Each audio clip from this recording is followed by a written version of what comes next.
네, 성도 여러분, 오늘 주인공이 이삭인데요. 이삭하면 가장 먼저 떠오르는 것이 무엇입니까? 아무래도 모리아 산에서 아버지 아브라함의 손에 번제물로 희생될 뻔했던 사건이 아니겠습니까? 사실 이 사건 이외엔 딱히 생각나는 게 별로 없죠. 아버지인 아브라함과 아들인 야곱과 비교해 보면 이삭은 시련을 많이 겪지 않았고 굵직굵직한 믿음의 족적을 그리 남기지도 않은 것처럼 보입니다. 실제로 아브라함에 관한 기록은 창세기 12장부터 23장까지 그러니까 12장에 이릅니다. 그리고 야곱에 관해선 25장 중반부터 27장부터 35장까지 총 9장을 할애합니다. 이와 반면 이삭이 집중적으로 스포트라이트를 받는 것은 25장 이 중간부터 26장까지 고작 한 장 반밖에 안 됩니다. 이렇다 보니까 많은 사람들은 이삭을 아브라함이나 야곱만큼 크게 주목하지 않습니다. 이삭이 얼마나 큰 복을 받았고 얼마나 위대한 믿음의 사람인지를 잘 모릅니다. 하지만 과연 그렇습니까? 그렇지 않죠. 이삭은 아브라함이나 야곱은 경험하지 못한 하나님의 은혜를 경험한 자들입니다. 아브라함도 하나님의 은혜를 받았습니다. 야곱도 하나님의 은혜를 받았죠. 근데 그들과는 다른 이삭만 받았던 독특한 하나님의 은혜가 있습니다. 그들에게는 없는 엄청난 믿음의 비밀을 가진 사람입니다. 그것이 무엇인지 오늘 본문 말씀인 창세기 25장 19절로 26절 그리고 26장 1절로 15절을 통해 살펴보고자 하는데요. 자, 첫 번째로 우리가 눈여겨봐야 할 점은 이삭의 기도입니다. 자, 이삭이 몇 살에 결혼했죠? 20절 상반절을 보시면 이삭은 40세의 리브가를 맞이하여 아내를 삼았으니 40살에 결혼했어요. 그리고 이어서 21절도 보겠습니다. 이삭이 그의 아내가 임신하지 못하므로 그를 위하여 여호와께 간구하매 여호와께서 그의 간구를 들으셨으므로 그의 아내 리브가가 임신하였더니 그의 아내 리브가가 임신하지 못합니다. 그래서 이삭이 리브가를 위해 하나님께 간구합니다. 그런데 여기서 이런 질문을 던져봤으면 좋겠습니다. 이삭이 이 기도를 이때 단 한 번만 했을까요? 자, 26절 하반절로 넘어갑니다. 리브가가 그들을 낳을 때 이삭이 60세였더라. 자, 리브가가 에서와 야곱을 낳았을 때 이삭의 나이가 60세라고 했죠.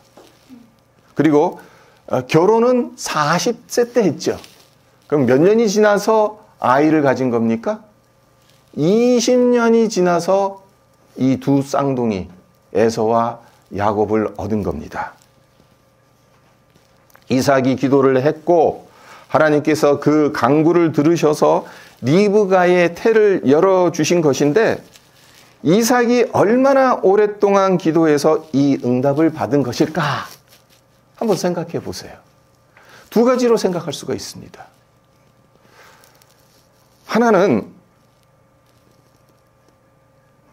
결혼하자마자, 그러니까 40세 때, 그러니까 신혼일 때부터 리브가가 임신하지 못하는 것을 보고 계속해서 기도를 한 거예요. 20년 동안 계속 기도한 겁니다. 그리고 또 다른 추측은 이렇게 추측할 수가 있겠죠. 20년 지나고 난 후에 하나님 앞에 기도를 했더니 하나님께서 곧바로 응답해 주셔서 두 쌍둥이를 봤다. 자, 이 두 가지 추측을 우리가 할 수가 있어요. 왜? 오늘 본문상에서는 정확하게 이게 맞냐 저게 맞냐 우리가 확인할 수가 없어요. 하지만 맥락상으로 봤을 땐 어느 쪽이 더 합리적입니까? 어느 쪽이 더 타당합니까? 전자가 더 합리적이죠. 결혼하고 리브가가 임신하지 못한 것을 발견했을 때부터 20년 동안 계속해서 리브가를 위해서 기도했다라는 것이 훨씬 타당한 해석이지 않을까요? 자, 이런 해석을 우리가 받아들인다면 이삭은 정말 대단한 기도의 사람인 거죠. 두 달이 아닙니다. 2년이 아니에요. 20년 동안 아내 리브가를 위해서 기도했습니다. 여러분 혹시 20년 넘게 동일한 기도 제목으로 기도하는 기도 제목이 있으십니까? 있으신 분들 계실 거예요. 제가 압니다. 네, 그 기도를 하는 게 쉽습니까? 쉽지 않습니다. 보통 사람 같으면 도중에 에이, 이건 아닌가 보다. 하나님도 이 기도는 안 들어주시나 보다.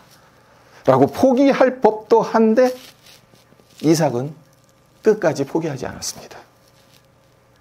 하나님께서 응답해 주시리라고 믿고 끝까지 기도했습니다. 자, 기도의 끈질김이란 뭘까요? 여기서 우리가 발견하게 되죠. 여러분들도 잘 알고 있는 예화입니다마는 아메리카 원주민들은 기우제를 드릴 때 언제까지 기우제를 드린다고 하죠? 비가 올 때까지. 그게 정답입니다.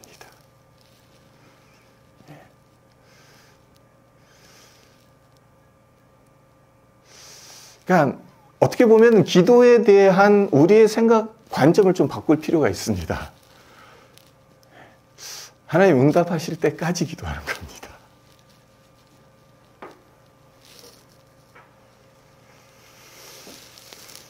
그렇다면 이삭이 어떻게 이런 인내의 기도를 할 수 있었겠습니까?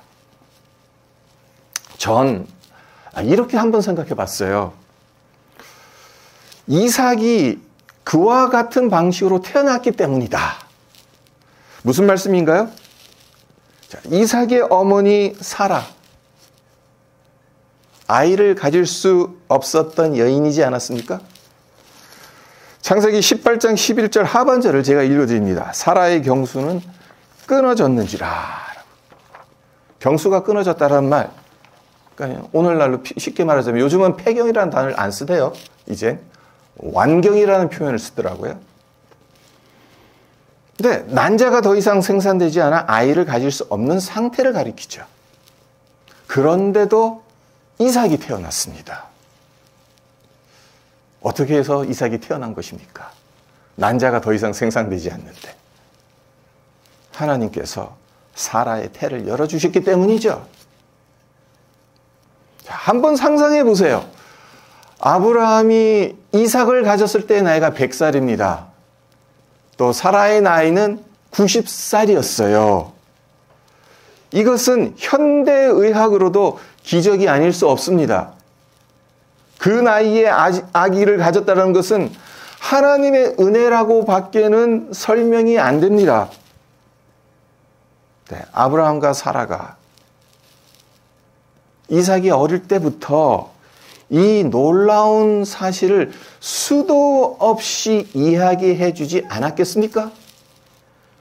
너란 존재란 말이야. 아주 특별한 존재야. 하나님의 특별한 은혜로 태어난 사람이야. 어릴 때부터 이삭은 이런 이야기를 들으며 자라갔을 겁니다. 그래서 자연스럽게 불가능을 가능케 하시는 하나님을 깊이 신뢰하게 되었겠죠. 그러다 보니까 자기 아내 리브가가 임신을 하지 못하는 상황에서도 절망하지 않습니다. 그 대신 하나님의 능력을 확신하며 20년 동안 한결같이 이런 마음으로 하나님께 기도했을 겁니다. 우리 부모님도 도저히 아이를 가질 수 없는 상황에서 하나님의 기적으로 나를 얻으셨지. 그렇다면 내 아내의 태도 하나님께서 충분히 열어주실 수 있을 거야. 내가 기적으로 태어난 사람이니까. 또 하나님께서 분명히 나의 천하만민을 주시겠다고 했으니까, 씨를 통해서 주시겠다고 약속을 하셨으니까 하나님께서 불가능을 가능하게 하실 거다라는 생각을 했겠죠. 자, 근데 여기서 이것 또한 한번 생각해 보세요. 이삭이 20년을 기다리지 않고도 자식을 얻을 방법이 있었겠습니까? 없었겠습니까? 있었습니다. 당시 관습대로라면 첩을 통해 쉽게 자식을 얻을 수 있습니다. 고대 사회에선 첩이 낳은 아이도 법적으로 자식으로 인정받았고 상속권도 인정받았습니다. 그러니까 이삭이 원했다면 얼마든지 첩을 들여 자식을 가질 수 있는 겁니다. 사실 멀리 갈 것까지 없잖아요. 그의 아버지가 아브라함이 그러하지 않았습니까? 하나님께서 아들을 주시겠다고 약속을 하셨지만 어찌된 영문인지 아무런 소식이 없어요. 그런 와중에 아브라함과 사라는 점점 늙어갑니다. 그래서 사라가 아브라함에게 먼저 제안을 하죠. 더 늦기 전에 자신의 여종 하갈을 첩으로 삼아서 대를 이으라고. 나는 이미 가망 없다. 그러니까 젊은 하갈을 취해서 자식을 봐라. 평소에도 아내 말을 그렇게 잘 들었었는지 모르겠지만 아브라함은 아내의 이 제안을 아주 순순히 받아들입니다. 마치 기다렸던 듯이. 이런 걸 보면 저도 남자이지만 남자는 믿어서는 안 되는 존재인 것 같지 않습니까? 자, 그렇게 아내의 제안을 받아들인 아브라함은 하갈을 통해 그토록 고대하던 아들을 얻었어요. 이스마엘을 얻었어요. 하지만 우리가 잘 알지 않습니까? 이로 말미암아 지금까지도 얼마나 큰 갈등이 중동 지역에서 생기고 있는지. 이와는 달리 이삭은 어떠했습니까? 아버지와는 달랐습니다. 결혼한 지 20년이 지나도록 자식을 얻지 못했지만 아버지처럼 쉬운 방법을 택하지 않았습니다. 첩을 들이려는 생각을 하지 않았어요. 오직 한 사람, 리브가만을 사랑하며 20년 동안 하나님께 기도하며 응답을 기다렸어요. 얼마나 멋진 사람입니까? 우리 햄이, 그리고 예린이, 소명이, 소유 모두 다 우리 딸아이들, 우리 딸 자식들 다 이런 남편을 만났으면 좋겠어요. 그리고 우리 빌리, 대훈, 또 용민이, 종현이, 용진이 다 이런 멋진 남편이 되었으면 좋겠어요. 나중에 쉬운 방법을 택하지 않고 하나님 약속 붙들면서.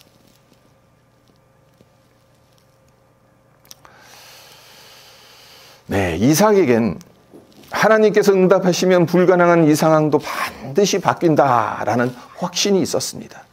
그러하기에 다른 대안을 찾지 않았습니다. 하나님께서 역사해 주실 것을 기다리며 기도했습니다. 무려 20년을. 이삭이 20년 동안 기도한 것은 단순한 기다림이 아닙니다. 하나님의 능력을 절대적으로 신뢰하는 믿음의 기도였습니다. 이삭이 아버지 아브라함이나 아들 야곱과 이 구별되어 줄 수 있는 이삭만의 유니크한 그 모습은 바로 이 기도에 있는 겁니다. 그리고 이제 두 번째, 이삭의 진면목을 엿볼 수 있는 두 번째 요소가 뭐냐? 순종입니다. 이삭은 순종의 사람입니다. 자, 26절 1절로 넘어갑니다. 아브라함 때에 첫 흉년이 들었더니 그 땅에 또 흉년이 들매 이삭이 그랄로 가서 블레셋 왕 아비멜렉에게 이르렀더니, 자, 당시 가나안 땅에 큰 흉년이 들었어요. 그래서 먹을 양식이 없습니다. 생존을 위해선 어디로 가야 합니까? 애굽으로 내려가야 합니다. 정든 고향을 떠나 가나안과 애굽 사이에 있는 그랄 땅에 잠시 머물죠. 이 상황은 창세기 12장에 아브라함이 가나안 땅에 도착했을 때 겪었던 큰 흉년과 매우 비슷한 상황입니다. 그래서 지금 이 26장 1절에서 아브라함 때에 큰 흉년이 있었다. 그 말이 지금 창세기 12장 때 그 사건을 이야기하는 거거든요. 네, 아브라함은 그 상황에서 어떻게 했죠? 하나님께서 가라고 지시해서 본토 친척 아버지의 집을 떠나 어렵게 가나안 땅에 방금 도착한 거예요.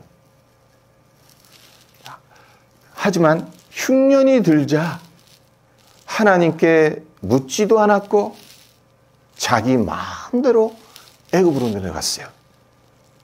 하나님께서 너 지금 굶어 죽을 거니까 빨리 애굽으로 내려가라 그렇게 하실 게 아니에요. 네, 그렇게 한 결과가 어떠했습니까? 참담했죠. 자기 목숨이 위태로울까 봐 두려운 나머지 아내 사라를 누이라고 속였어요. 그로 인해 하나님께서 즉각적으로 개입하셔서 되찾기는 했지만 잠깐 동안 바로에게 아내를 빼앗겼어요. 이와 반면 이삭은 어떻습니까? 26장 2절을 볼까요? 여호와께서 이삭에게 나타나 이르시되 애굽으로 내려가지 말고 내가 내게 지시하는 땅에 거주하라. 앞서 말씀드린 것처럼 지금 가나안은 흉년이 들어서 생계를 유지하기 힘든 곳입니다. 게다가 이삭은 그를 따르는 많은 식솔들의 현실적인 문제를 책임져야 하는 가장입니다. 그런 무거운 짐을 떠안은 이삭에게 하나님께서 하신 말씀은 현실적인 해결책과는 거리가 멀어도 너무나도 멀어 보입니다. 아니, 현실적으로 내가 지시하는 땅에 계속해서 머물러라. 그러면 굶어 죽으라는 이야기인가? 그렇게밖에 안 들리잖아요. 먹을 양식이 있는 애굽으로 내려가는 것이 마땅한데 하나님은 내게 지시하는 땅에 거주하라는, 이거는 달리 말해서 신앙적인 도전을 하고 계시는 거예요.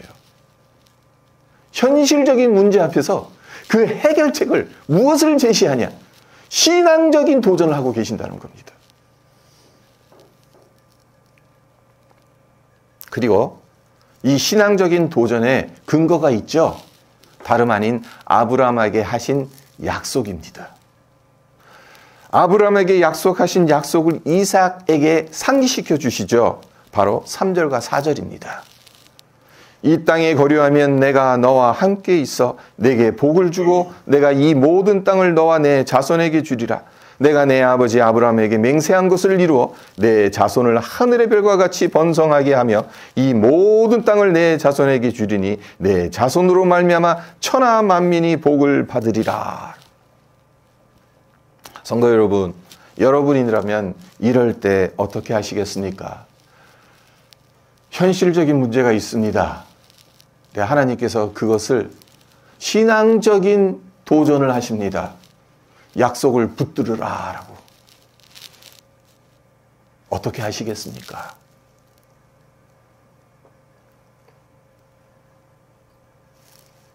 자, 6절을 보겠습니다. 이삭이 그랄에 거주하였더니. 이삭은 하나님의 말씀에 순종해서 애굽에 내려가지 않았습니다. 그랄 땅에 머뭅니다. 물론 이삭이 하나님의 명령에 따랐다고 해서 모든 것을 다 잘한 것은 아닙니다. 그의 아버지 아브라함과 똑같은 잘못을 저지르죠. 자, 성경은 있는 그대로 우리에게 이야기합니다. 그렇죠? 여기까지 보면 와, 이삭 참 대단한 사람이다 라고 우리가 흠모할 만하잖아요. 근데 갑자기 그 뒤에 무슨 사건이 터집니까? 아버지 아브라함의 잘못을 이삭이 똑같이 범하죠.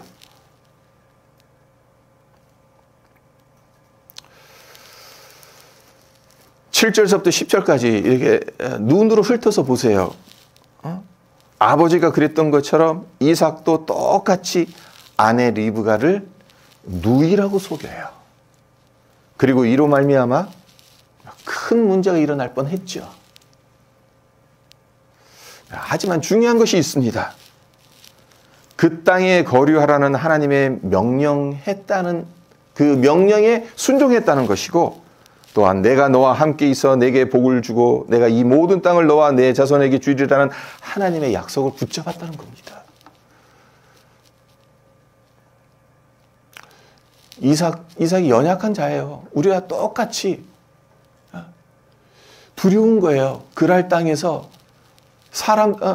내 아내로 말미암아 내가 죽게 될 수도 있다는 그 두려움 때문에 거짓말을 했어요. 내 누이라고 속였어요.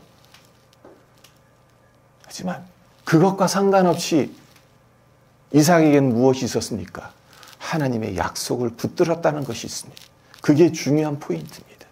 그것이 또한 우리에게는 위로와 격려를 동시에 주는 모습이기도 하죠. 우리 역시 연약한 자입니다. 우리를 두렵게 하는 것들 앞에서 우리가 거짓말할 수도 있어요. 이삭이 그러했던 것처럼 속일 수도 있어요.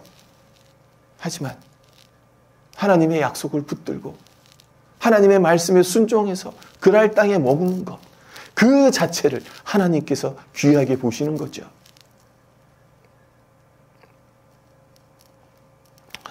이삭이 이렇게 하자 어떤 일이 일어납니까? 12절과 13절을 보겠습니다.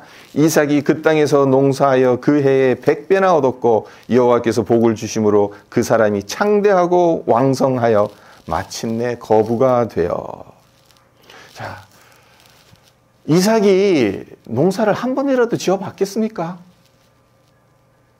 이삭은 아버지 아브라함을 따라다니며 들판에서 양을 치던 자입니다. 농사는 한 번도 지어본 적이 없는 생초자입니다. 그리고 지금 그가 처한 환경은 농사를 짓기엔 매우 힘든 환경입니다. 왜요? 흉년이 들었으니까. 농사를 지어본 전문가라면 아마 생각을 달리 했을 겁니다. 지금 농사 지어봤자 과연 소출을 얻을 수 있을까? 이 흉년의 때에. 어쩌면 모르니까 무식하면 용감하다라는 말처럼 어쩌면 모르니까 했을는지도 몰라요. 하지만 그렇지 않죠. 하나님의 약속을 붙든 거예요.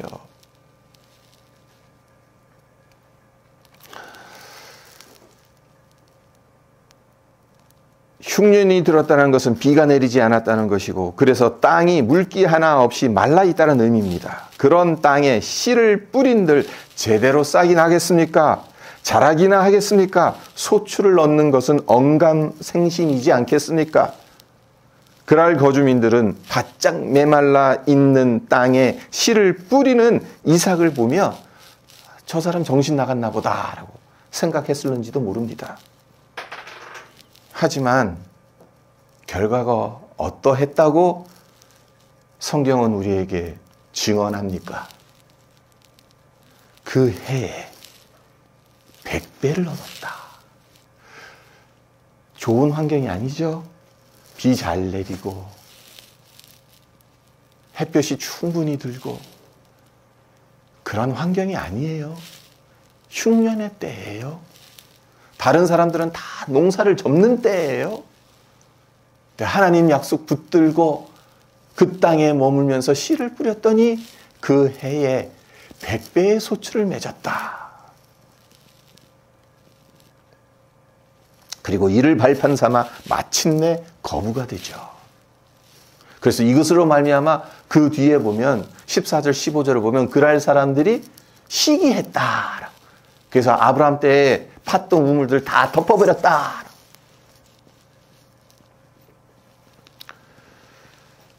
자, 상식적으로 생각하자면 이건 말이 안 됩니다. 네, 안 되는 것 같지만 말이 돼요. 왜 그렇습니까? 하나님께서 그에게 복을 주셨기 때문입니다. 하나님께서 복을 주시면 되는 거예요. 아무리 불가능한 여건이라 할지라도 하나님께서 우리에게 복을 주시면 불가능한 여건 속에서도 100배의 소출을 거둘 수 있는 겁니다. 이런 예화가 있습니다. 어느 나라의 왕이 신하를 불러 아주 이상한 명령을 내립니다. 저기 있는 우물에서 물을 기르다가 여기 밑 빠진 독에 가득히 채우시오. 밑 빠진 독에 물을 채운다는 것이 가능하겠습니까? 충직한 신하는 왕의 명령에 순종합니다. 밤낮 우물에서 물을 길어 날라 밑 빠진 독에 붓습니다. 그러던 어느 날 계속해서 우물물을 길러 나르던 중에 깜짝 놀랄 만한 광경을 목격합니다. 그러니까 우물 바닥이 훤히 드러난 거예요. 하도 물을 퍼다 보니까. 몇 날 며칠 우물물을 파다 보니까 그러니까 우물에 물이 싹 사르니까 우물 바닥이 드러난 거예요. 네, 우물 바닥에 무언가 반짝거리는 게 있는 거예요. 그래서 가까이 다가서 살펴봅니다. 놀랍게도 엄청 큰 금덩어리였어요.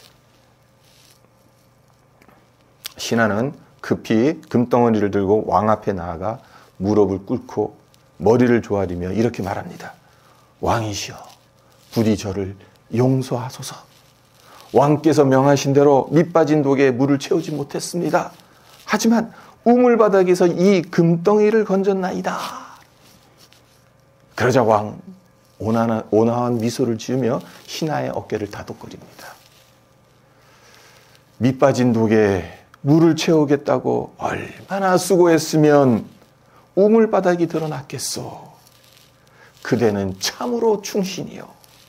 사실 이 금덩이는 경과 같이 주님의 말에 우직하게 순종하는 신하를 위해 미리 준비해둔 선물이라고. 이 예화에 담긴 메시지가 무엇이겠습니까? 순종이 때로는 이해되지 않고 헛된 수고처럼 보일지라도 결국엔 특별한 축복으로 이어진다는 것 아니겠습니까? 순종은 우리가 이해해서 하는 게 아니에요.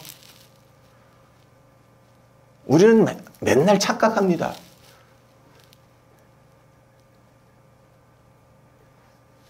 때로는 하나님께서 전혀 이해되지 않고 납득되지 않는데 하라고 하십니다.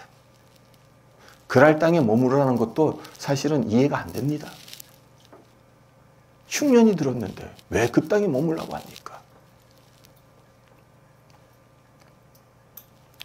이삭 역시 흉년이 든 땅에서 농사를 짓는 것 전혀 말이 안 되는 일이었지만 그럼에도 불구하고 하나님의 약속을 붙들며 순종했을 때 하나님은 이삭에게 생각지도 못한 100배의 소초를 주셨습니다.